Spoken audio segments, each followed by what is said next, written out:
उत्तरकाशी के धराली में बादल फटने से भारी तबाही। अब तक 4 लोगों की मौत, 70 से ज्यादा लोग लापता। आपदा में फंसे 138 लोगों का रेस्क्यू जारी।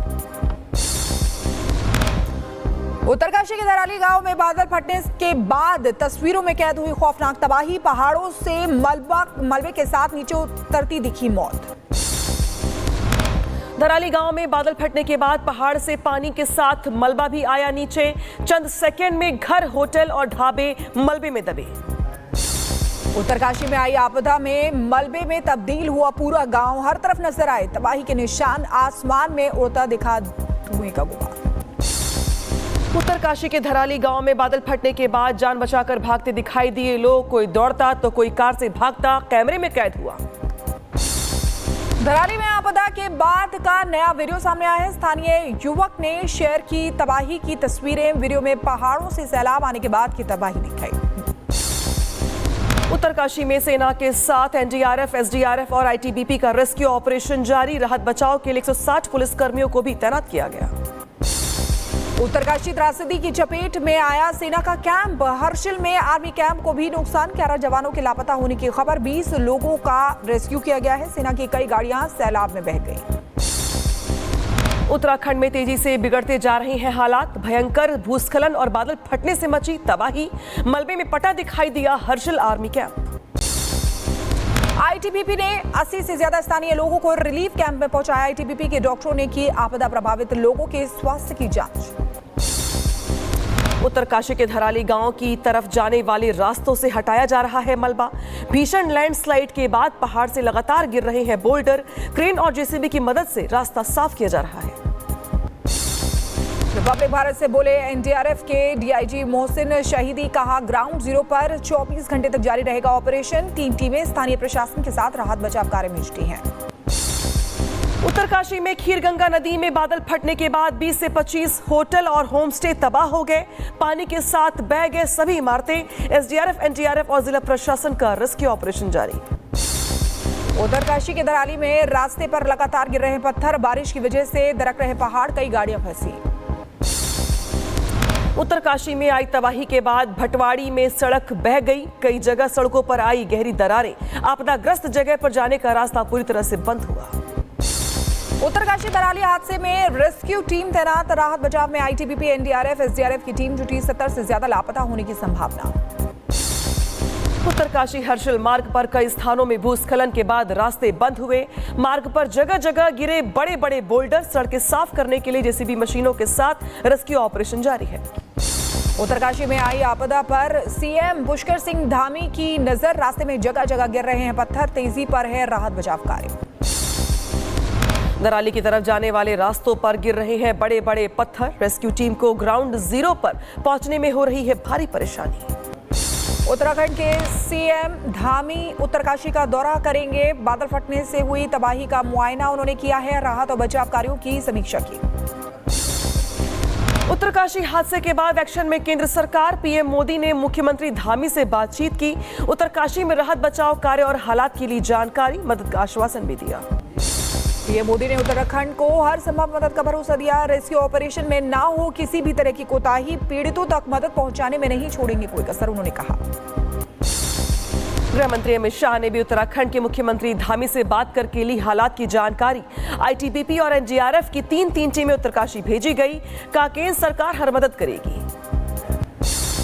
उत्तराखंड के सांसदों से गृह मंत्री अमित शाह ने की बात। त्रिवेंद्र सिंह रावत, राज्यलक्ष्मी और अनिल बलूनी से जानकारी ली है। बलूनी बोले गृह मंत्री ने हर संभव मदद का भरोसा दिया है। सीएम योगी से मुख्यमंत्री धामी ने बातचीत की है और मुख्यमंत्री योगी ने पीड़ित परिवार के प्रति संवेदना व्यक्त की है। मुख्यमंत्री धामी को दिया है मदद का भरोसा। देहरादून में सीएम धामी ने की राहत बचाव कार्यों की समीक्षा। मीटिंग में मुख्य सचिव और डीजीपी भी रहे मौजूद। लगातार हालात और राहत बचाव कार्य पर नजर बनाए हुए हैं सीएम धामी। मीटिंग के बाद सीएम धामी ने रेस्क्यू ऑपरेशन को लेकर दी जानकारी। बोले तेजी के साथ चल रहा है राहत बचाव का अभियान। हर व्यक्ति के जीवन को बचाना हमारी प्राथमिकता है। उत्तरकाशी आपदा को लेकर बीजेपी सांसद त्रिवेंद्र रावत का बयान। बोले धराली के पास मेला लगा होने से गांव में कम लोग थे मौजूद। मेले में जाने के चलते कई लोगों की बची जान। उत्तरकाशी के भटवारी में पानी के तेज बहाव में कटान हुआ। सड़क के नीचे का हिस्सा पानी में बहा। एहतियातन रास्ते को बंद कर दिया गया है। उत्तरकाशी में आज भी बारिश का दौर जारी है। धराली जाने वाले रास्तों पर हो रही है तेज बारिश। रास्ते में कई जगह लैंडस्लाइड भी हुआ है। धराली में तबाही से पहले का वीडियो आया सामने। सामान्य चल रहा था लोगों का जनजीवन। रुक रुक कर हो रही थी बारिश। अचानक आई प्रलय ने सब कुछ तबाह कर दिया। उत्तराखंड के चंबा में बादल फटने के बाद हुई तेज बारिश। सड़क पर लगा लंबा जाम। जगह जगह हुआ जलभराव। लोगों की बड़ी परेशानी। टिहरी गढ़वाल के प्लासडा चौकी के आगे मलबा गिरने से रास्ता बंद हुआ। भारी बारिश के चलते एक कार मलबे में फंस गई। उत्तराखंड में मुसीबत अभी भी जारी है। आज भी भारी बारिश का अलर्ट जारी किया गया है। पहाड़ी इलाकों से लेकर मैदान में बरस सकती है आफत। हरिद्वार में शिवालिक पहाड़ पर भूस्खलन हुआ। पहाड़ का बड़ा हिस्सा टूटकर नीचे गिरा। रेलवे ट्रैक पर भारी मलबा गिरने के चलते देहरादून ऋषिकेश रेल मार्ग बाधित हो गया। शिवालिक पहाड़ पर भूस्खलन के बाद एक्शन मोड में रेलवे विभाग पुलिस के साथ मिलकर ट्रैक की घेराबंदी की है। लोगों से पहाड़ियों की तरफ जाने से बचने की अपील की। हरिद्वार में पहाड़ से गिरा मलबा। बाल बाल बचे बाइक सवार 2 लोग। भारी बारिश के कारण मलबा रेलवे ट्रैक पर गिरा। हरिद्वार के गांव हमदपुर में घुसा बाढ़ का पानी। 150 से ज्यादा लोग फंस गए हैं। पुलिस ने रात भर चलाया रेस्क्यू ऑपरेशन। हरिद्वार में गांव हमदपुर के डिस्टिलरी फैक्ट्री में भरा पानी। पुलिस, फायर विभाग और जल पुलिस की टीमें मौके पर पहुंची। 40 मजदूर और 12 ट्रक चालकों को सुरक्षित बाहर निकाला गया। हरिद्वार लक्सर के रूहाल की गांव में बारिश का कहर। मूसलाधार बारिश के बाद 2 मकान भरभरा कर गिर गए। मकान ढहने से गांव में मची अफरा तफरी। प्रशासन की टीम मौके पर पहुंची। गंगोत्री राष्ट्रीय राजमार्ग पर बंद सड़क को खोलने में जुटी बीआरओ की टीम। नेताला के पास सड़क पर से मलबा हटाने का काम लगातार जारी है। लैंडस्लाइड के बाद राष्ट्रीय राजमार्ग हो गया था बंद। रुड़की में बारिश बनी मुसीबत। भरभरा कर गिरा कच्चा मकान। हादसे में 3 बच्चों समेत एक महिला गंभीर रूप से घायल। हिमाचल प्रदेश के चंबा में जमीन धंसने से हादसा हुआ। दुर्घटनाग्रस्त हुआ रेत से भरा टिप्पर। अनियंत्रित होकर खाई में पलटा ट्रक। हादसे में बाल बाल बचा ड्राइवर। हिमाचल प्रदेश के मंडी में चंडीगढ़ मनाली नेशनल हाईवे पर लैंडस्लाइड हुई है। मलबा आने की वजह से रास्ता आज भी बंद है। पहाड़ से लगातार गिर रहा है मलबा। बलिया में लगातार बढ़ रहा गंगा नदी का जलस्तर। जिले में 40 से ज्यादा गांव बाढ़ में प्रभावित हुए। बाढ़ प्रभावित परिवारों को पहुंचाया जा रहा है खाने का पैकेट। वाराणसी में गंगा नदी का कहर जारी है। घाटों पर भरा पानी। नाव सेवा पर रोक। कई गांव पानी में डूब गए। मिर्जापुर में गंगा नदी के बाढ़ में बहाव में बहा पीपा पुल। लोहे और लकड़ी के गाटर का गंगा में तेज बहाव में बहने के चलते यहां पर पूरा इलाका परेशान, क्योंकि मिर्जापुर को वाराणसी से जोड़ता है ये पीपा पुल।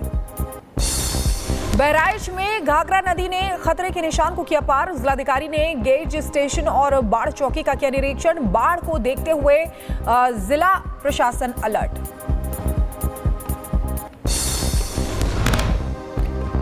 और यहां पर नदियों में जो जलस्तर है वो भी बढ़ गया है, जिसको लेकर के अलर्ट जारी कर दिया गया है। जगह जगह पर यहां पे जो जिलाधिकारी है तमाम टीमें मौके पर अलर्ट। रेस्क्यू ऑपरेशन को तेज कर दिया गया है। और शाहजहांपुर की तस्वीरें भी हैं, जहां लगातार मूसलाधार बारिश हुई है, जिसकी वजह से दीवार गिर गई और एक युवक की मौत हो गई।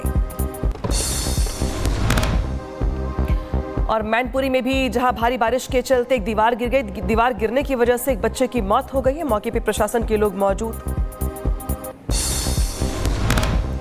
और फरुखाबाद में बाढ़ प्रभावित जगहों का डीएम-एसपी ने लिया जायजा और रेस्क्यू ऑपरेशन भी जारी। और लखीमपुर खीरी में भी लगातार भारी बारिश की वजह से जो शारदा नदी का जलस्तर है वो बढ़ गया है। लोगों से दूर रहने की अपील की गई है। साथ ही साथ प्रशासन की टीमें मौके पर अलर्ट। और यूपी सरकार में मंत्री संजीव गौड़ ने चंदौली में बाढ़ प्रभावित इलाकों का दौरा किया। उधर बात करेंगे जहां पे हॉस्पिटल में भी जो बारिश का पानी है वो घुस गया है। तस्वीरें यूपी के सीतापुर से सामने आई हैं, जहां पर लोगों की परेशानी बढ़ गई है। मरीजों को इलाज करवाने में दिक्कतों का सामना करना पड़ रहा है। और बिहार के दानापुर में बाढ़ जैसे हालात हैं। उफान पर गंगा और सोन नदियां हैं। दर्जनों पंचायतों में पानी घुस गया है। जनजीवन प्रभावित है। एसडीओ ने हालात का जायजा लिया। अलर्ट पर रेस्क्यू टीमें। पीएम नरेंद्र मोदी आज कर्तव्य भवन का करेंगे उद्घाटन। कर्तव्य पथ पर आयोजित कार्यक्रम को भी करेंगे संबोधित। कर्तव्य भवन में होंगे गृह, विदेश और ग्रामीण विकास समेत कई मंत्रालय। सीएम योगी ने अलीगढ़ को दी 1194 करोड़ की सौगात। विकास कार्यों का किया लोकार्पण और शिलान्यास। बोले अलीगढ़ बनेगा डिफेंस और शिक्षा का हब। उधर बंगाल के कूच बिहार में शुभेंदु अधिकारी के काफिले पर हमला। बीजेपी ने टीएमसी कार्यकर्ताओं पर लगाया हमले का आरोप। मामले के बाद जिले के खराबबाड़ी इलाके में तनाव का माहौल। गृह मंत्री अमित शाह के मुजफ्फरपुर दौरे को लेकर बीजेपी कार्यकर्ताओं में उत्साह। 8 अगस्त को माता सीता के भव्य मंदिर का करेंगे शिलान्यास। प्रशासन और बीजेपी तैयारियों में जुटी। बरेली में मुख्यमंत्री योगी की जनसभा को लेकर तैयारियां पूरी। अधिकारियों ने किया स्थलीय निरीक्षण। मुख्यमंत्री योगी आज बरेली को 22 अरब की विकास परियोजनाओं की देंगे सौगात। सीतापुर में राज्य मंत्री से बिजली विभाग के जूनियर इंजीनियर ने की अभद्रता। ऊर्जा मंत्री के निर्देश पर जेई को किया गया निलंबित। मंत्री बोले अविवेकपूर्ण व्यवहार बिल्कुल बर्दाश्त नहीं किया जाएगा। गुजरात में भी जल्द लागू हो सकता है uniform civil code. Gujarat UCC अध्यक्ष रंजना देसाई ने की पुष्टि। गुजरात जल्द ही यूसीसी लागू करने के लिए पूरी तरह से तैयार है। ट्रंप के टैरिफ बढ़ाने पर बोले बालराम श्री बाहुबली महाराज। कहा आत्मनिर्भर देश बन रहा है भारत। नया भारत किसी की धमकी से डरने वाला नहीं है। केजरीवाल को लेकर सवाल पूछने पर युवक को जड़ा गया थप्पड़। गुजरात आप प्रदेश अध्यक्ष की सभा की घटना। भाषण के दौरान मंच पर आकर युवक ने पूछा था सवाल।